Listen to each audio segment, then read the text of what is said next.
से आओ तेरे भैया देखा दारू इतना दारू पियले बाकी अगर मुंह से बोली नहीं निकला केकरा संगे बैठ के दारू पी ले रे और ते जुआ खेलता रे भैया आम एकरा मालूम नहीं के जो के सर हमार कितना बड़ा दुश्मन है ओकरा बेटा के साथे बैठ के जुआ खेलता दारू पियता ही काहे भौजी का होगा बहुत चेहरा तो हर उदास उदास लागत है का बात है झगड़ा लाई भा है घर में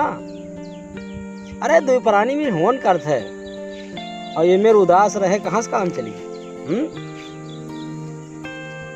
कनो हमरे लायक काम हो तो बताओ चली हम करवाए दी चल के और ये मेरे गुमसुम भय से कहाँ काम चली बताओ कुछ बताओ कहाँ होगा नहीं बोलबे हो हमसे बताओ हम तो हार देवर होई तोरे गांव रही थे और उसे तो अतरा तो हम कहीं सके थे लेकिन न बोली हो ना बोलो भाई आप शादी नहीं कर रहे मिस्टर आप किसी से डरकर भाग रहे हैं मैं डरूंगा किससे पूजा से